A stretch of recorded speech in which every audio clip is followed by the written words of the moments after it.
యలమంచిలి శాసనసభ్యులు సుందర విజయ్ కుమార్ గారు.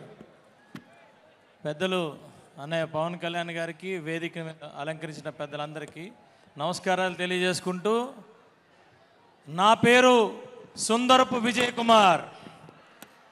నేను ఎమ్మెల్యే యలమంచిలి, కానీ పిఠాపురం ఎమ్మెల్యే గారి తాలూకా.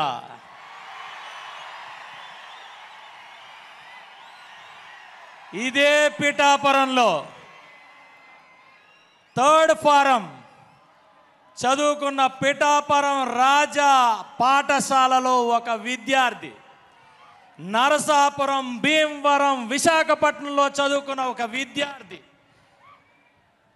మన్యంలో మరి ఎంతో కష్టాలతో ఎంతో బానిసత్వం చేయిస్తున్న బ్రిటిష్ వారిని చూసి ఎదురు తిరిగి మరి ఆ రోజు ఒక స్వాతంత్ర పోరాటం చేసిన మన్యం వీరుడు అల్లూరి సీతారామరాజు గారు. ఆ అల్లూరి సీతారామరాజు పట్టుకొని కాల్చేటప్పుడు ఆయన గుండెలు చూపించి ఒకే ఒక మాట అన్నాడు, నా రక్తం చిందించిన ప్రతి బొట్టులోంచి ఒక అల్లూరి సీతారామరాజు పుడతాడు అని.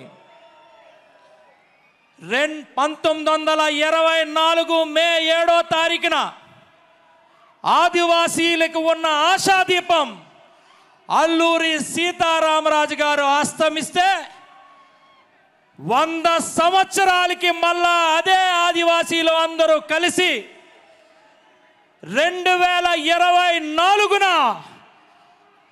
పవన్ కళ్యాణ్ గారిని మళ్ళా గెలిపించుకొని అదే ఆదివాసీలకి సేవ చేసుకునే భాగ్యం, ఆదివాసీల కోసం నిలబడే ధైర్యం కల్పించారు.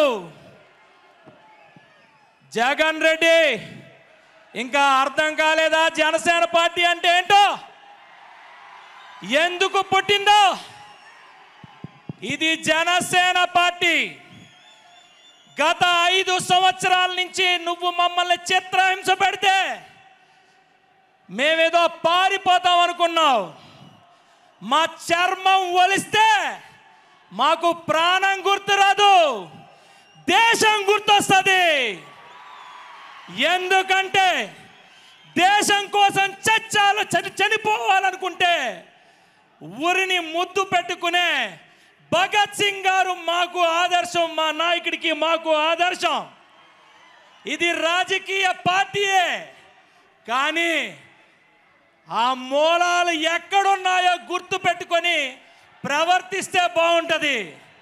ఈరోజు చెప్తున్నా, ఇక్కడున్న ప్రతి ఒక్కరు కూడా దేశం కోసం చనిపోయే అవకాశం దొరికితే అదే ఊరికమ్మకి ముద్దు పెట్టుకొని మరి చనిపోవడానికి రెడీగా ఉన్నాం, కానీ వెన్ను చూపించే సమస్య లేదు.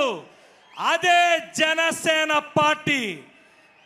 మరి అన్నగారికి నాకు ఇచ్చిన అవకాశాన్ని రాజకీయంగా ఎక్కడైనా ఏదైనా పొరపాట్లు జరిగినా మీరిచ్చిన స్ఫూర్తి మాత్రం ఎక్కడ కూడా చెక్కు చెదరకుండా మీ ఆదేశాల కోసం ఎప్పుడూ ఉండే మీ తమ్ముడు సుందరపు విజయ్ కుమార్. జై హింద్, జై జనసేన.